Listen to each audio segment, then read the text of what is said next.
Verão de 2016. Vou para casa em todos os feriados. Megan McDonald. Capítulo 25. 2 semanas antes do sequestro.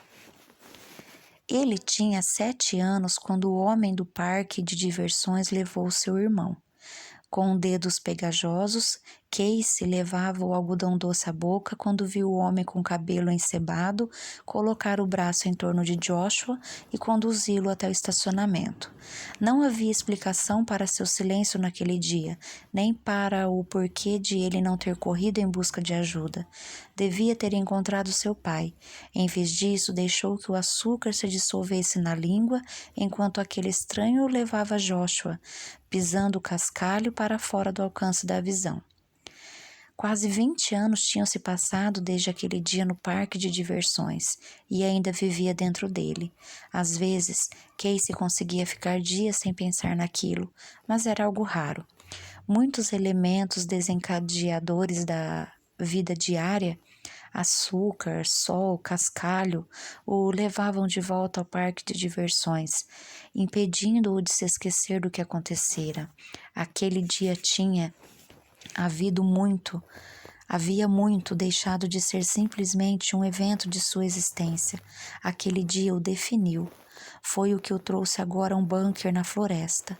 Casey tentou evitar esse lugar, resistir ao seu encanto.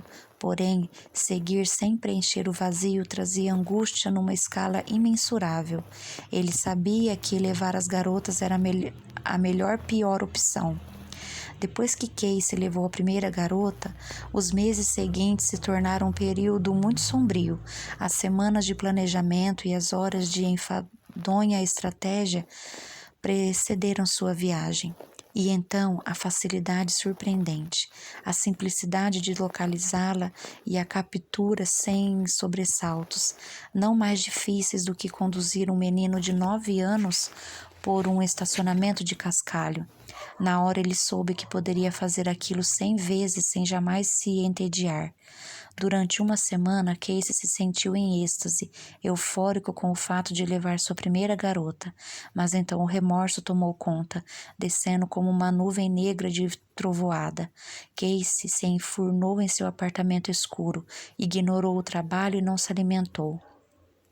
Perdeu peso e a motivação para fazer qualquer coisa, com exceção de ver TV.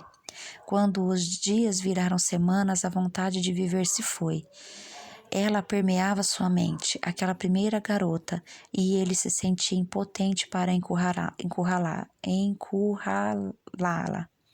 Por fim, a salvação veio de um impulso de construção lenta,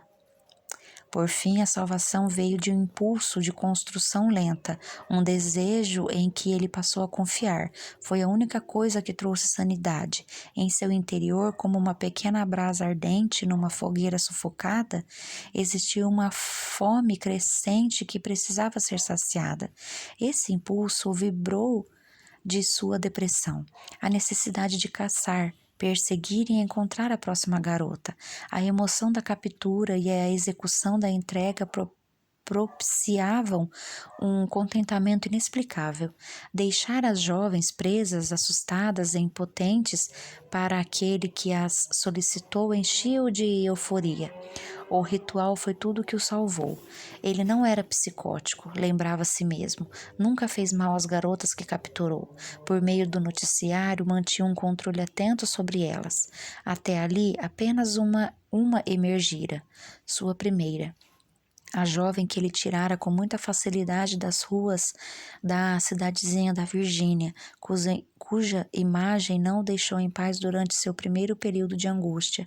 Ela foi encontrada enterrada numa floresta do condado de Carroll, alguns meses depois de ele tê-la entregado. As outras 2 garotas continuavam desaparecidas. Casey sabia que elas ainda estavam lá, talvez no mesmo lugar em que as deixara, e essa ideia desencadeou uma sensação estranha em suas entranhas, até que mesmo Casey era tímido demais para investigar. Ele não queria descobrir se essa noção o excitava ou entristecia. Assim deixou intocado aquele frêmito em seu interior que impulsionava por respostas a respeito de onde aquelas garotas estavam e o que havia sido feito com elas. Para reprimir sua necessidade de averiguar as histórias daquelas jovens, Casey deixou o clube ciente dos últimos detalhes e se juntou às discussões quando os sócios especularam sobre quem pegara as garotas e o que poderia ter acontecido com elas. Casey estacionou sua caminhonete fora da rodovia 57 e perambulou ao redor da área de descanso. Usou o banheiro e comprou uma Coca-Cola na máquina de venda automática. Examinou alguns folhetos de propaganda que estavam na entrada e em seguida sentou-se numa mesa de piquenique. Esperou 30 minutos até haver uma trégua no trânsito e apenas outro carro estar parado no estacionamento. Então levantou-se do banco e se dirigiu a uma trilha de terra abatida. Seguiu-a e no meio do caminho desviou-se e entrou na floresta. A vegetação densa seguiu por 300 metros em declive. Então Casey emergiu dos espinhos e carrapichos, encontrando uma pequena ravina, que seguiu por 2,5 km. Era agosto e estava úmido e quente, com mosquitos rechonchudos e maduros após um verão escaldante. Tentando matá-los, Casey desferia tapas no pescoço e nos braços durante a caminhada. Finalmente avistou a porta do bunker. Um matagal e 2 abetos azuis camuflavam a entrada. Os pinheiros perenes proporcionavam sombra e a porta de madeira cor de terra, marrom, verde e suja, integrava a floresta de uma maneira que não podia ser percebida por 100 pessoas 100 vezes. Um olhar fortuito jamais o detectaria. No entanto, nesse dia, a bandana vermelha amarrada na maçaneta da porta era evidente. Ele sabia que um pedido o esperava. A excitação se apossou de Casey, como se seu coração se enchesse de repente de cafeína e nicotina e bombeasse tudo isso de uma vez em seu organismo. Casey se acalmou e se sentou num tronco caído. Observou o bunker e a floresta, prestando atenção a qualquer coisa fora do comum. Depois de 1 hora, convencido de que estava sozinho, aproximou-se da porta e a abriu. Pesada e grossa, a porta servia a diversos propósitos. Se alguém chegasse a gritar naquele lugar, a porta e as outras 3 paredes feitas de terra abafariam o som. A porta também permitia que as dobradiças fossem fixadas com parafusos de carpintaria de 8 centímetros que não podiam ser afrouxados nem cortados. Além disso, a grande tranca deslizante na entrada do bunker era com certeza suficiente para impedir a fuga de alguém. Com a porta do bunker aberta, Casey viu a mochila e o impulso dominou, muito poderoso para ser sufocado. Ele adentrou o ambiente com cheiro de mofo e abriu o zíper da mochila. Meteu a mão através do dinheiro e então, no fundo, encontrou o que procurava, uma única folha branca de formulário contínuo. Ele desdobrou o pedido e leu. Cabelo castanho, na altura dos ombros, corpo magro e atlético, no final da adolescência, estatura elevada. Casey leu repetidas vezes, olhou ao redor, aturdido com a visão em túnel.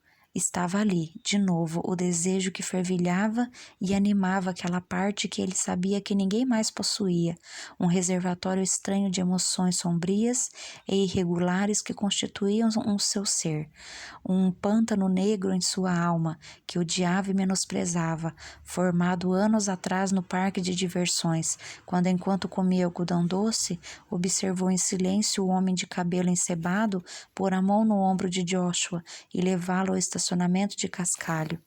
As lembranças daquele dia, a guloseima açucarada, o ar úmido do verão, o mau cheiro da urina e do excremento dos animais se misturaram ao longo dos anos de sua adolescência. Concentrações diferentes de culpa se sobrepunham nessas recordações. O remorso por sua inércia naquele dia, a vergonha por observar o estranho levar seu irmão, enquanto ele permanecia mudo, mastigando o algodão doce. Aqueles pensamentos, imagens e memórias se juntaram para formar sua humanidade. Casey se odiava por permitir que aquele pântano negro em sua mente o definisse. Odiava quando estava em ebulição e transbordava pelas margens. Odiava por controlá-lo. Odiava sempre, exceto nas vezes em que amava. Casey voltou a olhar para a folha em sua mão e leu o pedido mais uma vez. A caçada ia começar.